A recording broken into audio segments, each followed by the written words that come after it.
Bismillahirrahmanirrahim. Today we are going to start exercise 7.1 in which is about trigonometry. Trigonometry means the measurement of triangles. Okay, in this we are going to study different topics related to the triangles, their angles, their sides, and we are going to learn about how to measure angles in a system which is other than the degree system that we have already done. So, and we are going to learn about the direction of angles and such things. Okay, we will have few new topics. Now, to start with, we are going to revise the definition of an angle. We know that what an angle is. If you have a ray, let it be ray L or X, and we name it as initial ray. Okay, and the amount through which this initial ray rotates is called the angle. Okay, suppose this initial ray starts from here and it does a rotation and ends in here, then we say that it has covered an angle of this much. Okay, for example, if it is 30 degrees, okay, we say that this initial ray has rotated through an amount equals to 30 degrees. Its final position is called terminal ray. Okay, so basically what an angle is actually the rotation of this ray about a fixed point. Okay, this fixed point is called vertex.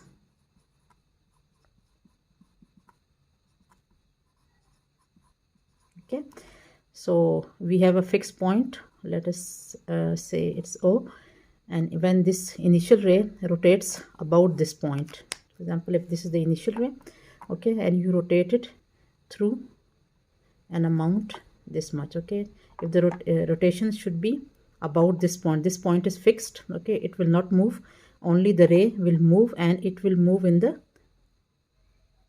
this direction. Okay, if it moves in this direction and it moves an amount of 30 degrees, we say that this angle is equal to 30 degrees. And when the rotation ends, then the final position of this initial ray is called the terminal ray. Okay, so this is the definition of an angle. Now, in order to go further, we will going to discuss the standard position of an angle. Okay, standard position of, in order to understand the direction of angles, first we need to see what do you mean by standard position of an angle.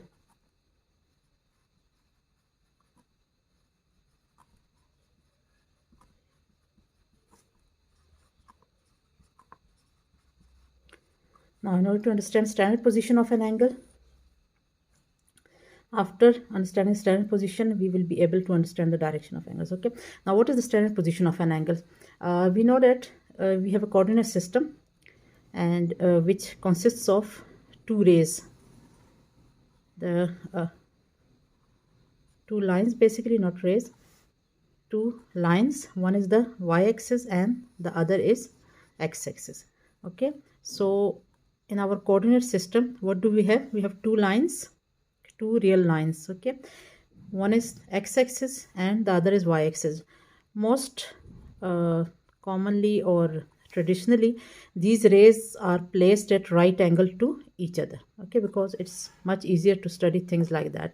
That's why, for our convenience, we place these two lines at right angle to each other, and then these lines are placed in such a way that this is the number line that we have, graph of the real numbers. Okay, so we have two number lines. One number line is this one and the other is this one. When we place it at right angle to each other, then it forms a coordinate system. This whole thing is called a coordinate system, and this divides the plane into four planes: 1, 2, 3 and 4. This is the first quadrant, second quadrant, third quadrant and fourth quadrant. Okay, so this is our quadrant 1. Okay, similarly this is quadrant 2. Okay, we write mostly quadrant 2. This is the third quadrant, and this we take as the fourth quadrant. Okay, so this is our coordinate plane. These two number lines are placed in such a way that their zeros coincide with one another. For example, if this is a number line, we know that in the middle of the number line we have a 0. On the right we always have positive numbers, and on the left we have negative numbers. So these two are placed in such a way that the zeros of both these number lines coincide. Okay, it is at the same place. Now the positive numbers are on the right of 0. Okay, and the negative numbers are over here. Similarly, the positive numbers on y-axis are above 0. Okay, and the negative numbers are below 0. Okay, so this is our coordinate system. Now we are going to place our angles in this coordinate system. For that, let me erase these extra things, and just we don't need numbers over here right now. Let me draw it again, and this you have the y-axis,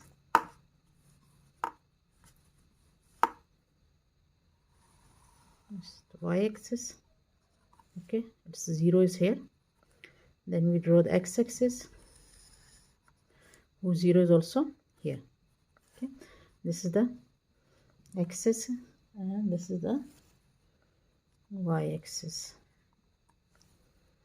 Now in order to study the standard position of an angle, suppose you have an angle of let us say 45 degrees. Okay, let me take, this is an angle which is 45 degrees. This is its vertex O. Here let me name this ray as OA, and the final position of the initial ray is OB, which is the terminal ray. Now what am I going to do is, I'm going to, if I place this angle on this coordinate system, okay, and how do you place it?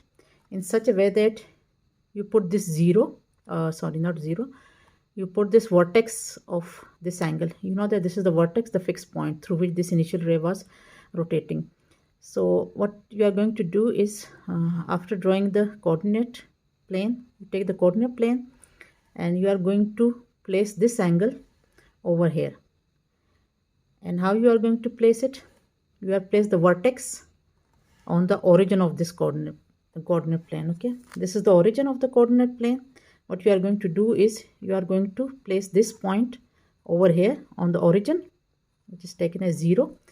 Okay, and let me take this as, it's okay, just take this vertex and place it on the origin. Okay, what you are going to do is, you are going to suppose this is the angle. Okay, so you are going to take this angle, okay, and you are going to place it in such a way that the vertex is on the origin and the initial ray is on the x-axis. This was the initial ray. Okay, you are going to place this initial ray on the x-axis and the vertex on the origin. Okay, this was the origin of your angle. Okay, suppose this let me take some things. Wait, take two pencil. Suppose you have suppose you have these two pencils. Okay, this is the initial ray and this is the terminal ray, and this is the angle. Okay, the vertex is over here. Okay, now if you place this angle in such a way that you place this vertex on the origin, okay, like this, you are going to place the vertex on this origin. This is the vertex, and you are going to place the initial ray on the x-axis. Okay, like this. Now if you place it like this, okay, you are not moving the terminal ray. Okay, the terminal ray which will remain, the gap between these two will remain 45. You are not going to change this gap. You are just going to pick this angle and place it on the coordinate axis in such a way that the vertex of the angle is on the origin of the Cartesian coordinate plane. Okay, and you are placing this initial ray on the x-axis. Then this position is called the standard position of this angle. Okay, you are picking the angle and you are placing it on the Cartesian coordinate system without changing this gap. Okay, this gap will remain the same like this. You are going to fix these two positions without removing the gap. You are going to place it in such a way that the vertex goes to the origin and the initial ray is on the x-axis. Okay, it should be on the axis, not below it or not above it. It should coincide with the x-axis. this side of the positive side of x-axis. Okay, then when you do so, this we say that this angle 45 is on its standard position. Okay, let me draw it. This was the x-axis. Okay, and we have taken OA, the initial ray, we have placed it on this. We have placed the vertex O here, and the final ray will be somewhere in between these two rays, because we had the angle 45. Then if we place this angle on the coordinate system in such a way, this position is called the standard position of the angle. Okay, this is called the standard position. Standard position of the angle. Now the next thing is we are going to study the direction of the angles. Okay, for the direction of the angles, what we need to understand is that we know that the angle is formed when the initial ray is rotated about this fixed point vertex. Okay, now if this is the initial ray, okay, now this initial ray can rotate in two directions. One direction is the anti-clockwise direction,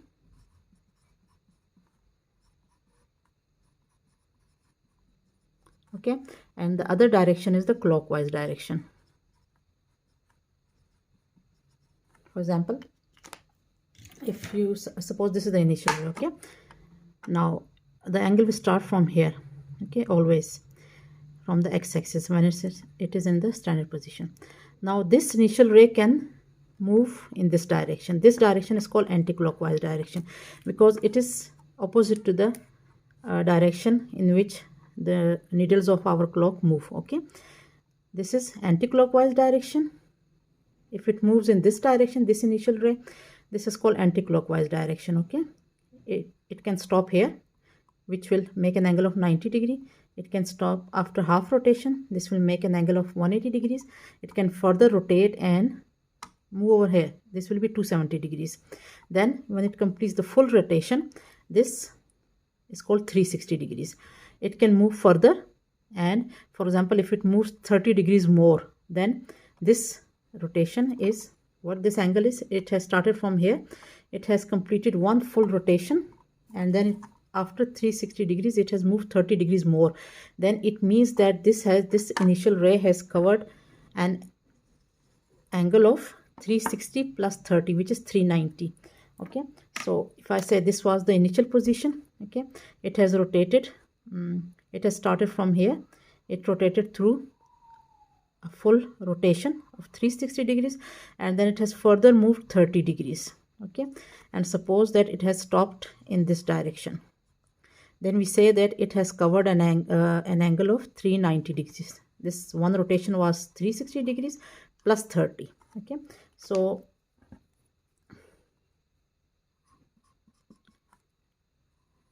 this is the rotation 360 plus 30, which is equal to 390. 360 plus 30, and it has covered a rotation of 390 degrees, so we say that this gap is 390 degrees. Now if it moves in anti-clockwise direction, okay, then it moves like this. If it moves in in clockwise direction, then it moves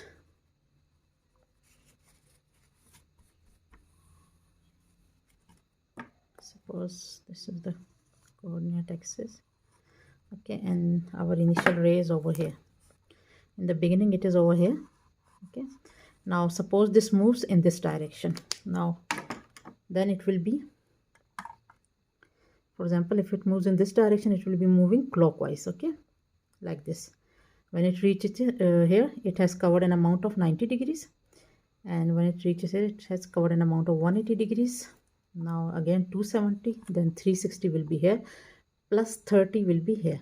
Okay, now the problem is this initial ray can rotate in two directions. Okay, so how we are going to differentiate between these two directions? How we will know whether it has rotated clockwise? If suppose somebody tells you that the angle is 30 degrees, okay, then how we will know if this initial ray has rotated clockwise, and suppose if it has rotated anti-clockwise, then it will move like this, and if it 30 degrees clockwise, then it will move like this. Okay, somewhere here. Okay, so in order to make the difference between these two, we take the anti-clockwise rotation as positive and we take the clockwise rotations as negative. Okay, the anti-clockwise rotation is taken as positive because the things in our nature, for example the earth or anything that rotates naturally, its rotation is always anti-clockwise. Okay, so anti-clockwise direction is always taken as positive. So if your ray has moved, suppose it was here and it has moved an amount equal to 45 degrees and it has reached here, suppose it was here, now it has reached here, then we say that it has moved anti-clockwise an amount of 45 degrees. And suppose if it has moved clockwise, okay, then it means that its final position is over here. Again the same, we have 45 degrees. So to make a difference between these two, we take clockwise angles as negative and anti-clockwise as positive. So if they say that the angle theta is 45 degrees, it means that this initial ray has rotated in the anti-clockwise direction and this is your angle. Okay, this is the final position of the angle. Now if somebody tells you that this angle is equal to this theta is equal to negative 45, it means that the initial ray has rotated clockwise and it has reached here. Okay, so it means your theta will be this will be the angle theta. Okay, in this case it's going to be this, and if it is positive 35, then you have if it is positive 45, it means that your angle is this one. Okay, this is the angle when it has rotated negative 45 and this is positive 45. So to make the difference between these two, because initial ray can rotate in both the direction, okay, this is called the direction of the angles. It can have anti-clockwise direction as well as clockwise direction. So if when it moves anti-clockwise, we say that it is positive 45, and it has moved clockwise a degree equal to 145 degrees, then we say that it has made a rotation clockwise, so we say that its measurement is negative 45. Okay, so these plus and minus sign tells you the rotation of this initial ray, whether it has rotated in the anti-clockwise or clockwise. Okay, so this is this explanation or this movement of the initial ray in both the direction are called anti-clockwise direction and anti-clockwise angle. This will be anti-clockwise angle, this is clockwise angle. So this is how we give directions to the angles. Okay, if it moves anti-clockwise, we give it a positive direction. When it moves in the clockwise direction, we give it a negative sign. So these sign conventions are used so that we may know the direction of the this initial ray, whether it has moved in this direction or in this direction. Okay, this is the anti-clockwise, this is the clockwise. So this completes this topic about direction of the angles.